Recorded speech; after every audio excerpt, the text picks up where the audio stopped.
നിന്റെ മാമ എന്തിനാ മീൻ പിടിക്കാൻ പോയിരുന്നടാ? മാമ ഇന്നലെ പോയിട്ട് വലിയൊരു വാഹ കിട്ടി. അതിന് മാമൻ കടലിലല്ലേ പോയി?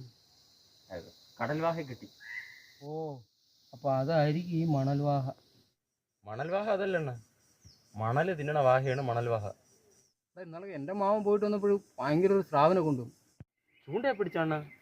ചൂണ്ടയെ പിടിച്ചാൽ കൈ മുറിയില്ലേ? വള്ളിയെ പിടിച്ചിരുന്നു. വള്ളിയൊക്കെ അത് വലിച്ച് പൊടിച്ചറാ. മാമൻ്റെ കയ്യിൽ വിരിഞ്ഞ് ഞാൻ അരിച്ചിഞ്ഞ് പിടിച്ച്. ഇത് കണക്ക് തന്നെ എൻ്റെ മാമനൊരു പുലിയാണ്. മാമ ആറ്റി കുളിച്ചോണ്ട് വന്നപ്പോൾ ഒരു 100-500 കിലോയെങ്കിലും വരും ഒരു പരള്. മാമനെ കടിക്കാൻ പൊട്ടിച്ച്.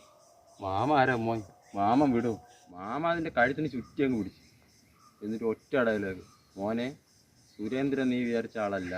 ഇത് കേട്ട പാതി കേൾക്കാത്ത പാതി പരള് വലിഞ്ഞ് വരൂടാ. 500 കിലോയൊക്കെ വരും. എൻ്റെ മാമൻ ഇവിടെ നിന്ന് കിട്ടിയത് 642 കിലോമീറ്റർ ഉണ്ടായിരുന്നു. ഹലോ,